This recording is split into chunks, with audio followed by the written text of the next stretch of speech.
Alléluia. Amen. Sous vos acclamations, nous allons recevoir le diacre André qui est venu pour partager la parole de Dieu avec nous. Alléluia. Amen. Est-ce qu'on peut acclamer le Seigneur pour sa vie?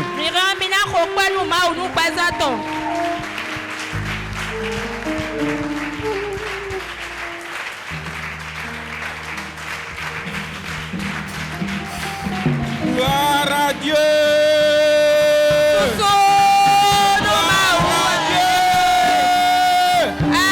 Gloire au Seigneur Jésus-Christ. Gloire au Saint-Esprit. Gloire au Saint-Esprit. Gloire à l'Éternel Dieu Tout-Puissant. Est-ce qu'on peut acclamer très fort le nom du Seigneur?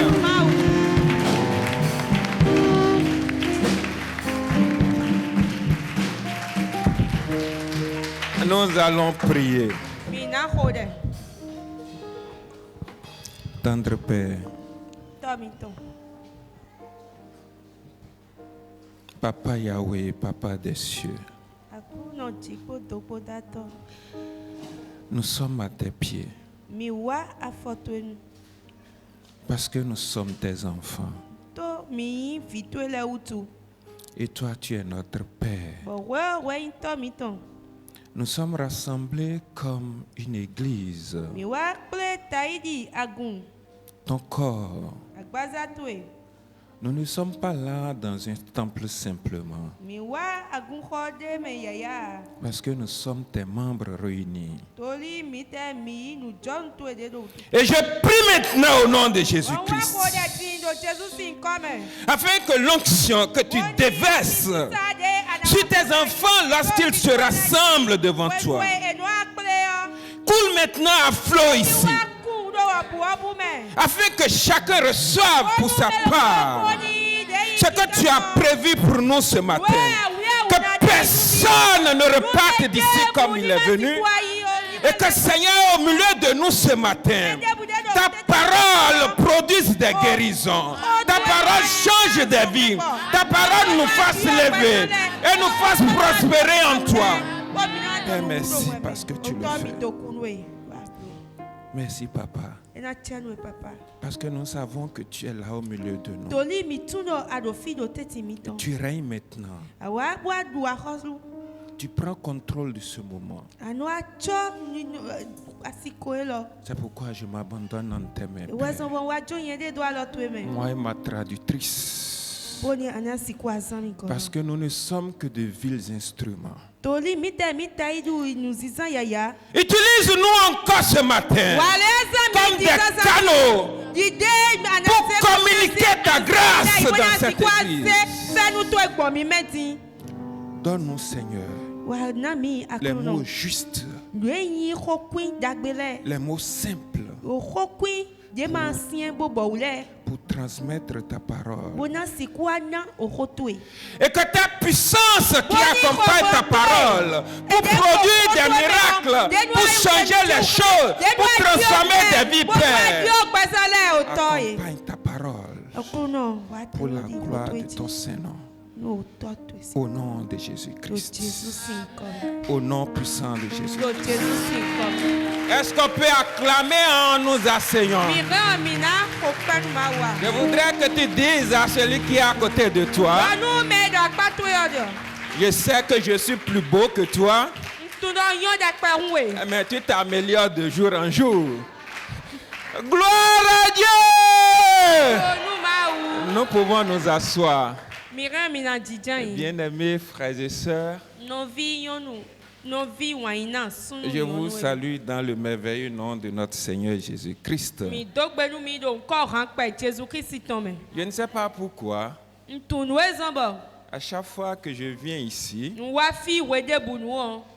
je vois plutôt une grande église.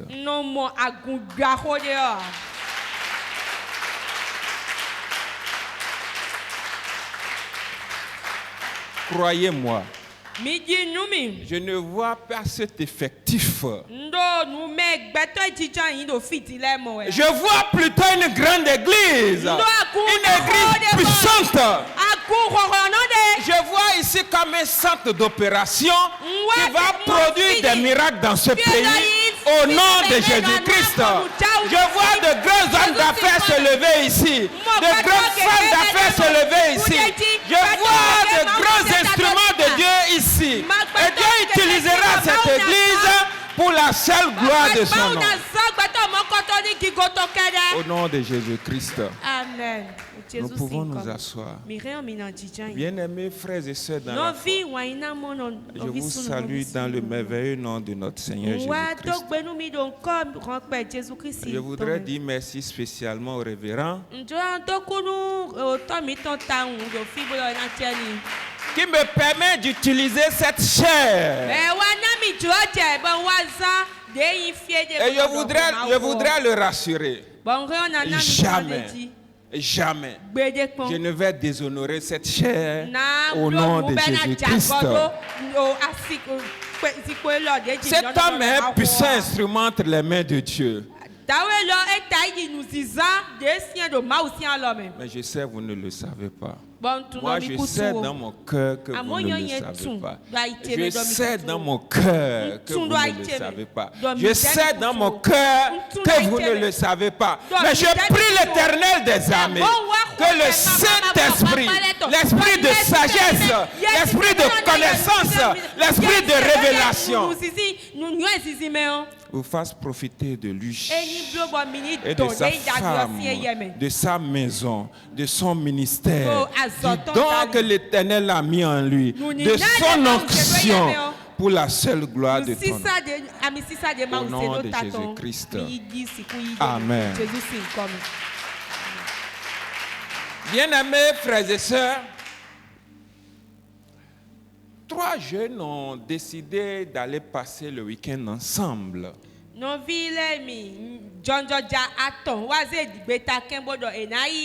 Ils se sont cotisés de l'argent et ils sont allés en ville.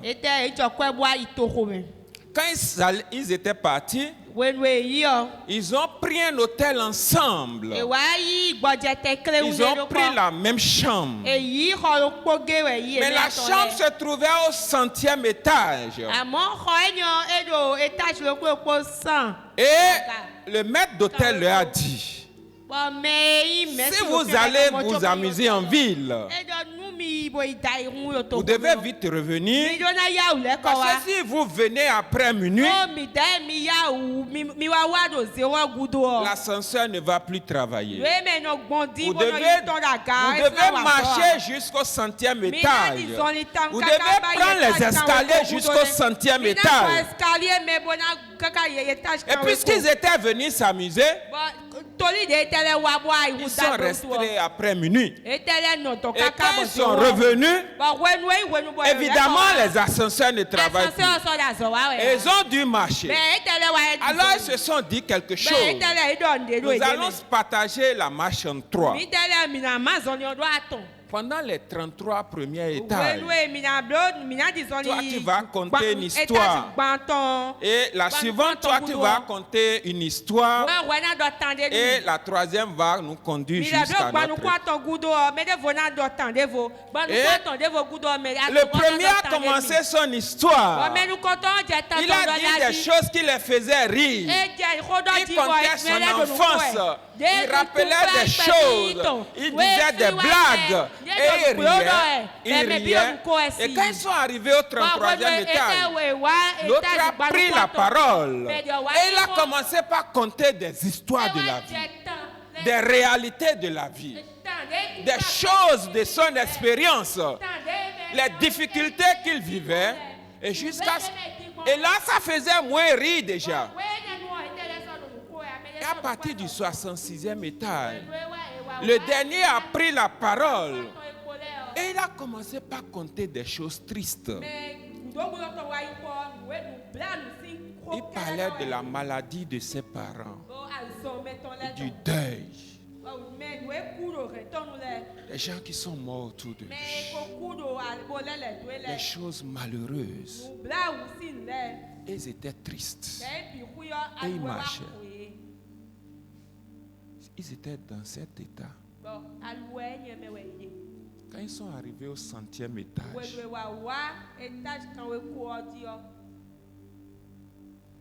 ils avaient déjà fait plus de 2 heures.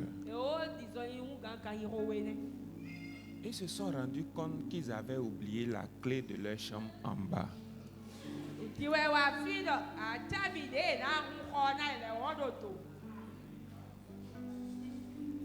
Bien-aimés frères et sœurs dans la foi, cette histoire peut paraître ridicule, mais c'est l'histoire de chacun d'entre nous.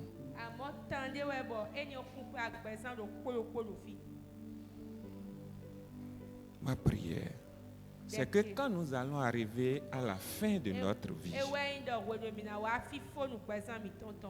nous n'ayons pas oublié l'essentiel. Parce qu'il y a une phase dans la vie. Lorsqu'on est encore enfant, lorsqu'on est encore jeune, on s'amuse, on pense à tout, on rêve. Et il y a un moment de la vie où les choses deviennent sérieuses, où c'est la réalité de la vie. Nous devons travailler, nourrir notre famille. Et il y a une autre étape de la vie où les choses sont moins reluisantes, où nous devons affronter la vieillesse, les difficultés, où nos parents vont nous laisser.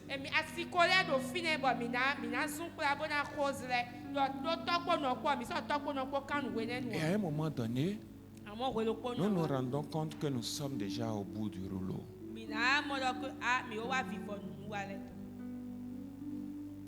Si tu ne retiens rien de ce message, je veux que tu retiennes ce matin que Dieu te dit, n'oublie pas l'essentiel. N'oublie pas l'essentiel de la vie. N'oublie pas l'essentiel de ta vie. Et sache que Dieu a besoin de toi. Dieu a besoin de toi. Pourquoi Dieu devrait-il s'intéresser à toi? Pourquoi Dieu t'a sauvé? Pourquoi Dieu nous a sauvés? Pourquoi il nous a délivrés de la captivité, de la malédiction? Pourquoi il nous a sauvés de la mort? Pourquoi il a fait de toi son enfant? Son enfant bien-aimé, la prunelle de ses yeux. Il l'a fait par amour, c'est vrai. Mais Dieu sauve et délivre parce qu'il veut que nous puissions le servir.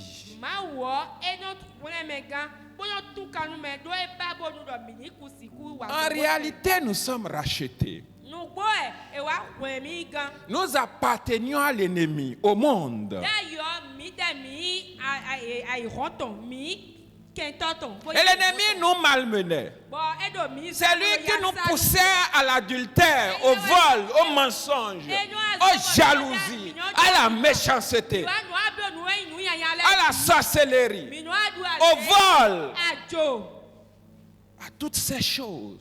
Nous étions esclaves de ces choses. Mais plus triste encore, nous étions esclaves de la mort. Nous étions sur le chemin de la gêne, sur le chemin du feu éternel. Sans moyen, sans aucune possibilité d'échapper à ça. Quand lui s'est intéressé à nous, il nous a cherchés et nous a ramenés à lui. Nous avons été rachetés.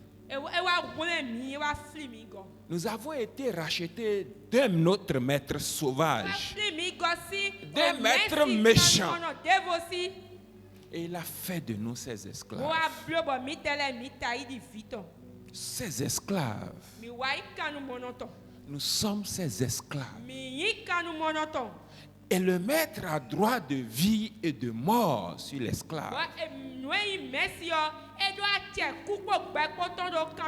devons jamais oublier, jamais, que nous sommes bien sûr des enfants de Dieu, mais d'abord nous sommes ses esclaves. Parce que Jésus-Christ est notre rédempteur. Et en économie, par exemple, le rédempteur, c'est quelqu'un qui vient acheter une entreprise en difficulté. Et à partir de ce moment où il achète l'entreprise en difficulté, c'est sa volonté qui passe. Et non la volonté de ceux qui étaient là. Nous avons un autre rédempteur. Christ est notre rédempteur. Vous savez, quand les enfants d'Israël étaient en esclavage en Égypte,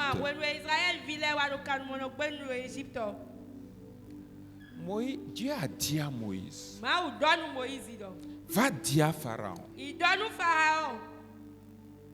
laisse mes enfants, mon peuple partir, pour qu'ils aillent me servir. Et nous ne devons jamais oublier cette histoire. Et Dieu t'a sauvé.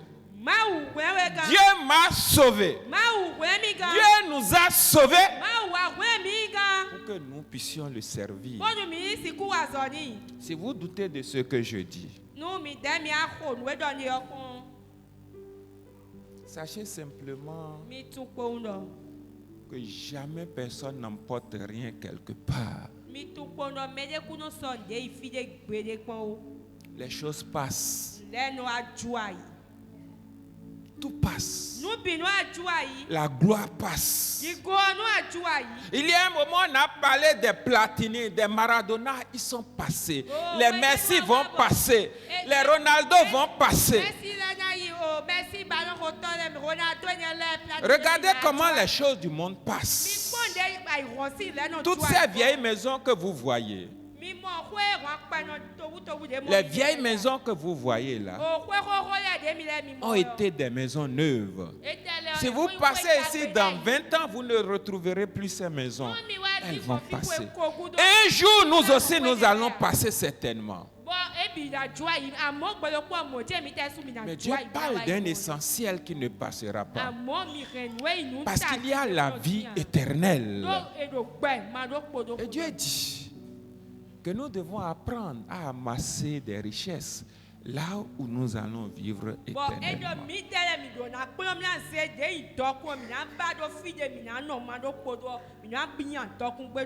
Dieu nous parle ce matin pour nous rappeler quelque chose, ce qu'il attend de nous, ce qu'il attend de toi. Vous savez, quand le Seigneur est venu sur terre, il a exercé son ministère seulement 3 ans pour communiquer la volonté de son Père. Et il lui a dit, il a dit à un moment à ses disciples,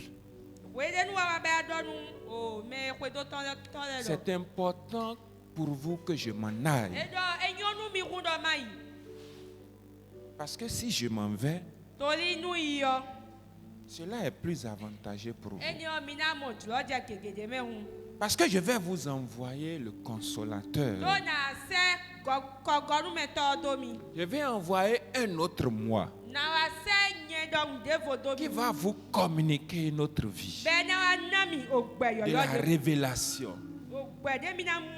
Il va vous communiquer de la sagesse pour comprendre la volonté de Dieu, pour pouvoir marcher digne du Seigneur, pour pouvoir porter un sceau distinctif, le sceau de Dieu en vous, pour faire les choses comme Dieu veut, pour posséder la vie de Dieu en vous, le témoignage de Dieu en vous, le témoignage de la puissance de Dieu en vous. Il leur a dit, c'est important pour vous que je m'en aille. Et il leur a dit pourquoi. Moi, je suis venu pour une mission.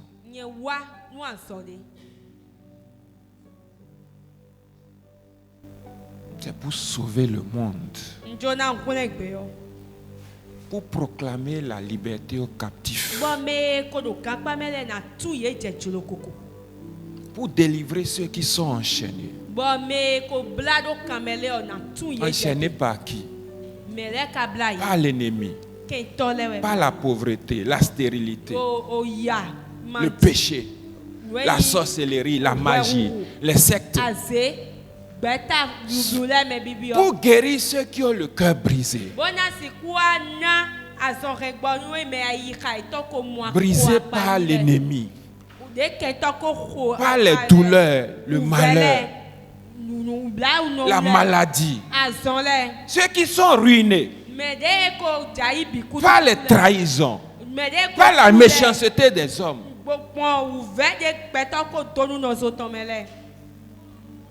Pour les guérir.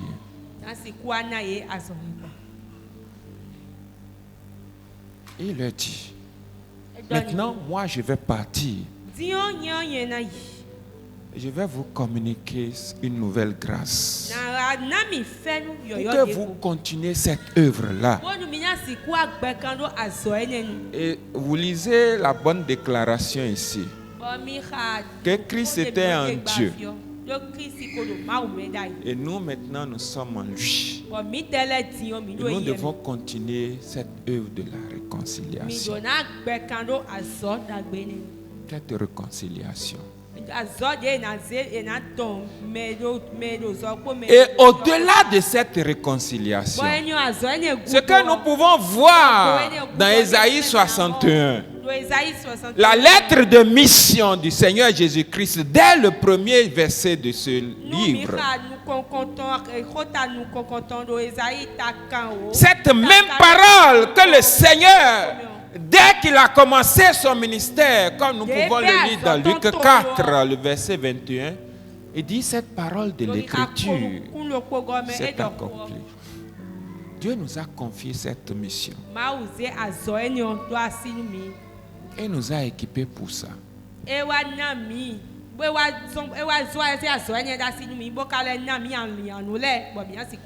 Comment il nous a donné ça?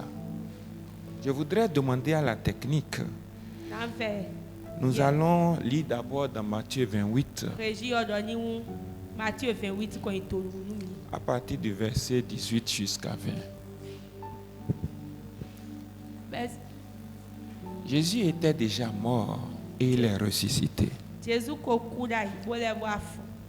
Et nous lisons ce que Matthieu nous rapporte. Jésus s'étant approché leur parlant ainsi. Tout pouvoir m'a été donné dans le ciel et sur la terre. Allez, faites de toutes les nations des disciples, les baptisant au nom du Père, du Fils et du Saint-Esprit, et enseignez-leur à observer tout ce que je vous ai prescrit. Et voici, je suis avec vous tous les jours jusqu'à la fin du monde. Amen. Jusqu'à la fin du monde. Jésus c'est qu'on yebo do honi yedo. Et nami atele bi do sekwe kodo aikunbanji bo. Mi blonu togon bini wuzu mekwe do toche. Bon mina le yawe sini yedo to ko fio ko yesise mekpo tame. Bon mina na mina splonu ye be na siku disoni gbon nu ewe anji. Be die ndo kwa mi asanle bigbe kaka je wenu gbe ona vodo. On dit, le Seigneur s'est approché d'eux. Et il leur a rappelé. Tout pouvoir m'a été donné. Tout pouvoir. Une version dit, allez donc, comme pour dire, je vous communique ce pouvoir. Et faites des nations, faites des disciples toutes les nations, les baptisant au nom du Père, du Fils et du Saint-Esprit, et enseignez-leur tout ce que je vous ai prescrit. Le Seigneur a cette mission pour nous. Il nous a dit, vous êtes sauvés pour servir. Et j'ai un objectif. Je veux faire de toutes les nations mes disciples. Je veux que toute l'humanité entende l'évangile, entende la bonne nouvelle de la mort et de la résurrection de Jésus-Christ. Que toute l'humanité sache qu'il y a une vie après la mort. Et cette vie-là, c'est soit dans le feu éternel, soit dans la vie éternelle. Dieu nous dit ce matin, ce que j'attends de vous, c'est que vous puissiez dire à ceux qui sont autour de nous ici, ceux qui sont dans nos familles, ceux qui sont dans nos entreprises, nos amis, de leur dire que Jésus les aime, que Dieu les aime et qu'il est venu mourir à la croix pour leurs péchés. Dieu veut que nous puissions leur dire qu'aujourd'hui est le meilleur jour pour qu'ils viennent à lui. Demain serait trop tard pour leur dire, si vous entendez ma voix aujourd'hui, n'endurcissez pas vos cœurs. Demain peut être trop tard. Dieu te dit de te lever maintenant, de dire à tes amis, de dire à ton ami, de dire à ta maman, à ton papa, de dire à ton oncle, de dire à tes amis de service que Christ est mort pour eux, que Dieu les aime. Dieu te dit de le faire parce que demain ce serait trop tard. Dieu te dit de le faire parce que c'est ta mission et cela te sera compté au ciel. Dieu ne te demandera pas au ciel quel diplôme as-tu eu. Est-ce que ta femme était belle? Est-ce que tu as construit de belles maisons? Est-ce que tu as pu voyager à l'étranger? Non, le Seigneur ne te demandera pas ça. Dieu te demandera ta moisson. Et il dit, si tu lui présentes une bonne moisson, il va te donner la couronne. La couronne de gloire que tu pourras enlever maintenant pour porter au pied du Seigneur Jésus-Christ. Dieu te parle ce matin. Dieu t'interroge ce matin. Depuis quand es-tu venu à Christ? Combien de disciples tu as fait pour Dieu?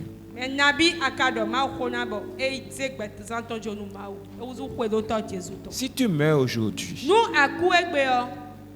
quel bilan tu vas présenter à Dieu? Quelle est ta moisson pour le Seigneur? Combien de personnes? On connaît le Seigneur au travers de ta parole. À combien de personnes as-tu dit que Dieu l'aime? À combien de personnes as-tu pu dire que Christ est mort à la croix pour ses péchés? C'est de ça qu'il s'agit, bien-aimés dans la foi. C'est de ça qu'il s'agit, bien-aimés frères et sœurs dans la foi. Nous mourrons, tout passera. Mais il restera quelque chose. Nous irons au ciel avec notre moisson, avec notre œuvre. Et c'est sur ça que Dieu nous parle ce matin. Et je voudrais nous rappeler quelque chose. Dieu nous a équipés pour ça. Quand le Seigneur partait, il a dit à ses disciples, oui, c'est vrai, je vous ai dit de partir, mais attendez à Jérusalem. Ne vous éloignez pas de Jérusalem. Et dans Acte 1, le verset 8, il a dit, vous allez attendre là, parce que vous recevrez une puissance. Le Saint-Esprit survenant sur vous, vous serez mes témoins à Jérusalem, dans toute la Judée et jusqu'aux extrémités de la terre. Vous recevrez une puissance. Le Saint-Esprit survenant sur vous, vous serez mes témoins dans la Judée, dans la Samarie et jusqu'aux extrémités de la terre. Nous avons reçu le Saint-Esprit. Mais quel est ton témoignage dans ta Judée, dans ta maison?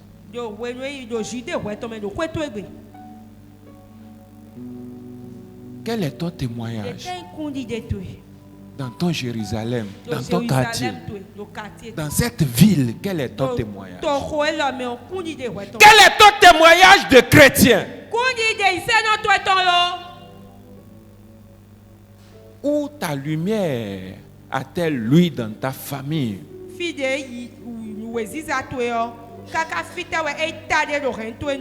Ou as-tu caché ta lumière sous le boiseau? Quel est ton témoignage, maman?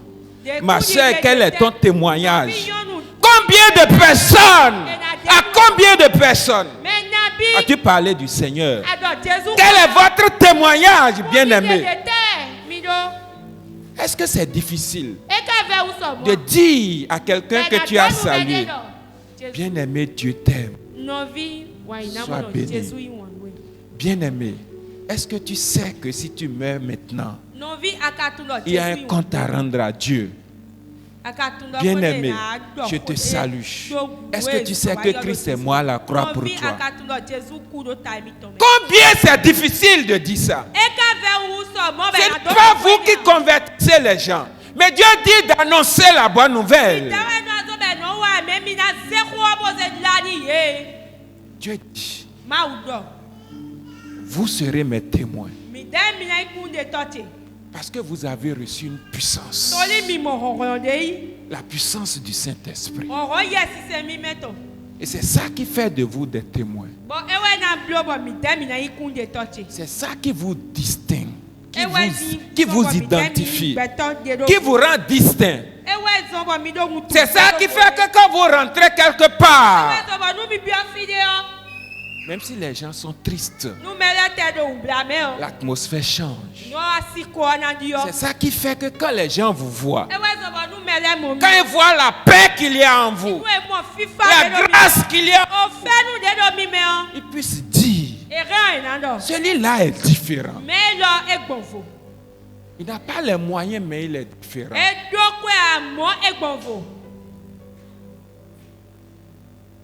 Il a un sceau distinctif.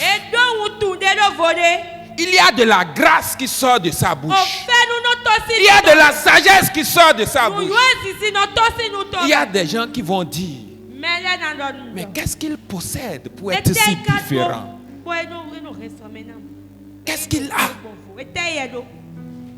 Les gens prêteront oreille à vous.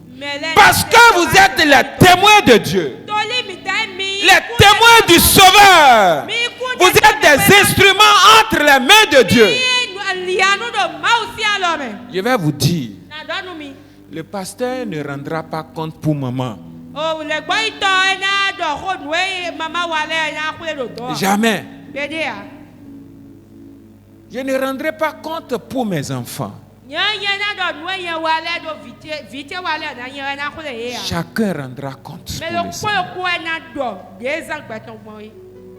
Chacun présentera sa moisson. Et là, il n'y a pas de tricherie. Bien-aimés frères et sœurs dans la foi, qu'est-ce que tu fais de la grâce de Dieu dans ta vie?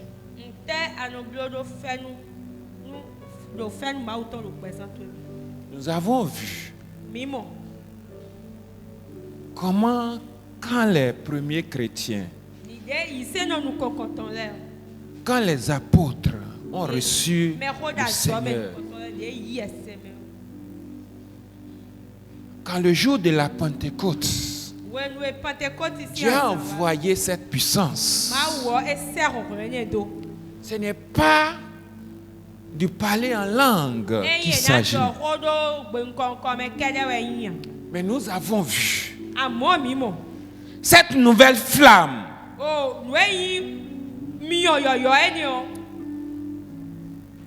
Ce feu, cette puissance, ce zèle,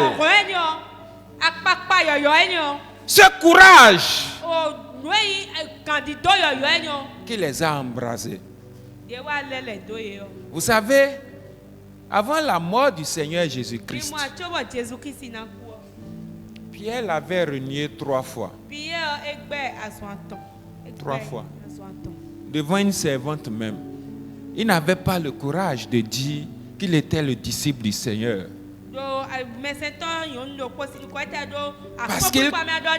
Parce qu'il craignait pour sa mort. Le Seigneur le sait. Sans lui, nous ne pouvons rien faire. Mais quand le Saint-Esprit est venu et qu'ils ont reçu la puissance que le Seigneur a promis, quand l'Église parlait en langue, ce même Pierre s'est levé et il a rappelé les Écritures. Elle a dit non, ce n'est pas ce que vous croyez. Ceux-là, ils accomplissent ainsi les prophéties de Dieu.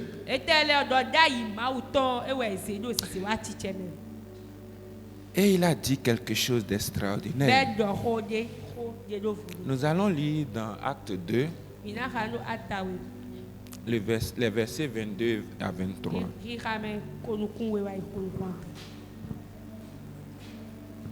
Il a dit, ce même qui a donné le Seigneur Jésus-Christ. Il dit, âmes israélites, écoutez ces paroles. Jésus de Nazareth, cet homme à qui Dieu a rendu témoignage devant vous par les miracles, les prodiges et les signes qu'il a opérés par lui au milieu de vous, comme vous le savez vous-même. Allez-y. Cet homme, livré selon le dessein arrêté et selon la préscience de Dieu, vous l'avez crucifié. Vous l'avez fait mourir par la main des impies. Ce même poltron, cette même personne, Jésus Nazareth, Dawenyo, de Maou de Soa de Kouni, de Bon, de nous commitons, bon, nous disons les Dali, bon, nous déclarons les Dali, bon, de Azode Wale Dali, bon, Azode Ewablo, de Tetimito les Dali. Dawenyo, miwa de ewa joie do ketole si alo me di de Maou de Suko Wendo, bon, ewa zebwa, boa, se.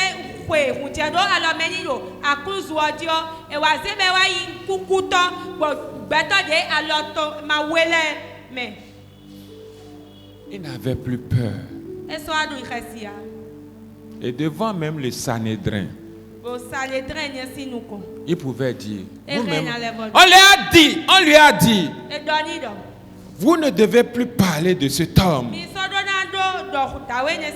il lui a dit, vous-même regardez. Est-ce que c'est normal d'obéir aux hommes? Entre l'homme et Dieu, à qui doit-on obéir? Il n'avait plus peur. Nous avons vu quand ils ont reçu le Saint-Esprit. Ces chrétiens comme vous et moi, ils se tiennent la main, ils ont prié et on dit que la terre a tremblé. Parce qu'ils ont reçu le Saint-Esprit et qu'ils s'étaient levés pour accomplir la mission. On a dit que l'ombre de Paul guérissait les malades. Parce que c'est ce que le Seigneur a dit. Le Seigneur a dit, voici les signes qui accompagneront ceux qui auront cru. Parce qu'ils s'étaient levés, ils étaient prêts pour la mission.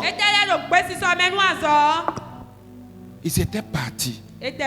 Paul et Silas étaient en prison. En prison. Ils étaient enchaînés. On devait les tuer le lendemain probablement. Et au milieu de la nuit, la parole rapporte qu'ils chantaient, ils priaient, ils louaient Dieu. Et tous les prisonniers les entendaient. Même dans les chaînes de la prison. Même devant la mort. Ils chantaient. Ils louaient Dieu. Ils chantaient les merveilles de Dieu. Ils voulaient que tous les prisonniers les écoutent. Pour savoir qu'ils avaient un Dieu. Que eux, ils sont différents. Qu'ils sont des instruments de Dieu. Que la puissance de Dieu était en eux. Ils ne pouvaient plus se taire. Non, ce n'était plus possible. On dit, et tous les prisonniers les entendaient. Et Dieu a honoré cette foi. Qu'est-ce qui s'est passé? On dit qu'il y a eu un tremblement là aussi. Et les fondements de la prison se sont ébranlés. Et les portes s'ouvrirent. Bien-aimés frères et sœurs dans la foi, nous menons de petites vies. Des vies malheureuses. Des vies sans moisson. Des vies sans témoignage. Parce que l'ennemi nous trompe. Il met devant nous. Pour être heureux, il faut avoir de belles voitures. Il faut avoir de belles maisons. Il faut être ceci. Il faut être cela. Et nous faisons des compromissions. Et nous menons de petites vies. Dieu dit non. C'est moi qui donne ces choses. Il dit en vain vous vous levez tôt. Et en vain vous vous couchez tard. Pour ne manger que des pains de l'affliction.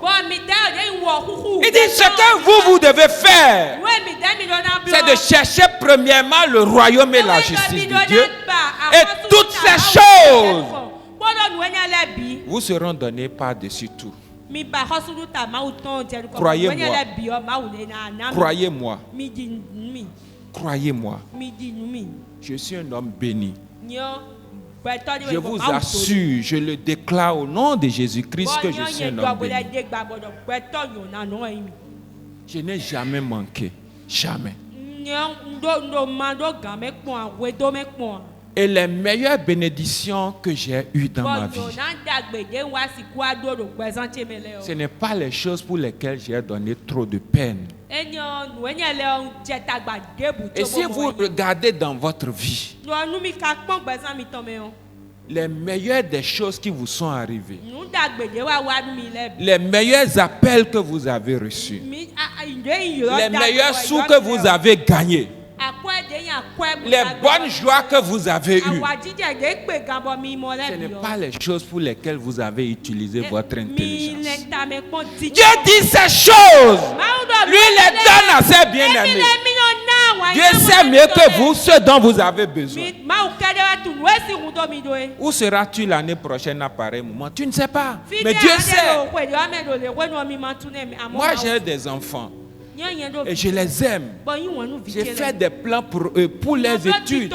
Je sais, je pense à là, ils doivent rester à l'étranger. Et je travaille pour ça. Et Dieu dit que nous sommes ses enfants. Il dit méchant que vous êtes. Si vous savez donner de bonnes choses à vos enfants, combien à plus forte raison, moi, votre Père qui est dans les cieux, ne saurait pas vous donner au-delà de votre espérance. Pourquoi il ne donnerait pas? Pourquoi nous devons rester sous l'esclavage de l'ennemi? Pourquoi vivre une petite vie? Pourquoi vivre au bord de la rivière et se laver les mains avec du crachat? Pourquoi être fils du Père très haut?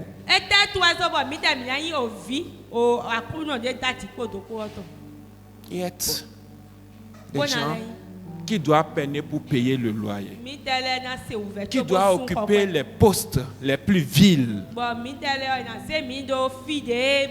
qui doivent aller passer de l'argent pour payer les soins de nos enfants. Je vais vous dire, c'est parce que nous avons oublié l'essentiel.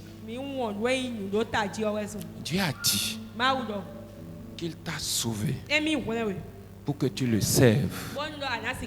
Première des choses, quand Paul a compris ça, quand Paul a compris ça, il a tout abandonné. Il a fait des voyages missionnaires. Il a écrit les 2/3 des chapitres de la Bible, du Nouveau Testament. Et vous savez, il était arrivé à Césarée. Et un prophète du nom d'Agabus, était venu. Il avait déjà passé une semaine à Césarée. Et quand le prophète est venu, il a pris sa ceinture et s'est attaché les mains. Et il lui a dit, celui à qui appartient cette ceinture, c'est ainsi qu'on va l'attacher à sa prochaine destination.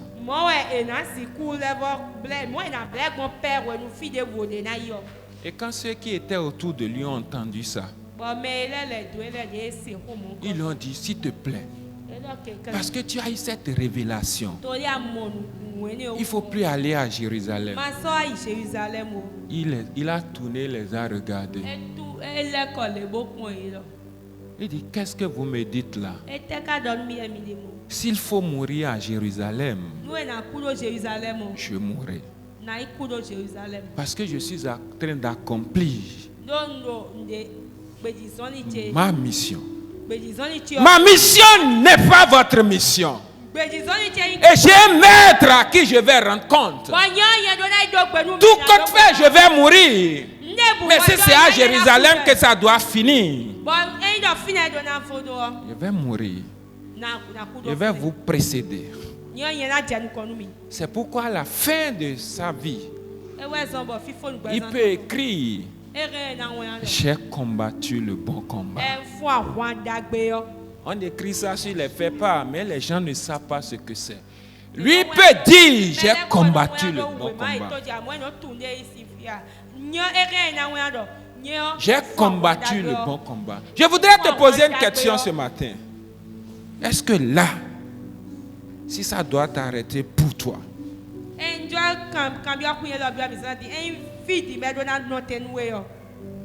est-ce que tu peux dire devant Dieu, j'ai combattu le bon combat. J'ai travaillé dans ce quartier. À cause de moi, 100 personnes sont venues à toi. Dans ce pays, j'ai travaillé. J'ai porté un bon témoignage. J'ai donné mon temps. J'ai donné mes ressources. J'ai donné tout mon être pour montrer ton amour aux hommes. Cette question est à nous tous. À nous tous. Si des gens, pas se croient président de la République, qui ont vécu tous les honneurs, comprennent que toutes ces choses sont juste éphémères. Et ça donne à Dieu. Pourquoi toi, tu ne peux pas donner un moment dans la semaine, juste 1 heure? 1 heure pour aller parler de Dieu autour de toi. Et si tu ne peux même pas donner 1 heure, qu'est-ce que ça te coûte de dire chaque jour, je vais dire à 5 personnes, Dieu t'aime. Viens à Jésus, mon frère. Il y a la vie en Dieu. Il y a la vie en Christ. Si tu meurs aujourd'hui, où iras-tu?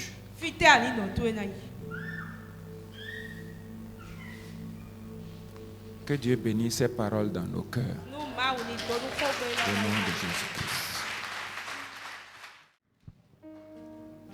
Le ciel et la terre, le firmament, ne pourront contenir ce que Jésus a fait pour moi. Les imprimeries, si puissantes qu'elles soient, ne finiront jamais de rédiger ce que Jésus a fait pour moi. J'étais malade, il m'a guéri. Paralysé, il m'a relevé. Mes amis m'ont quitté, c'est Jésus qui m'a reçu. Ma famille m'a laissé, c'est Jésus qui m'a reçu. Tous mes parents m'ont abandonné, c'est Jésus qui m'a reçu.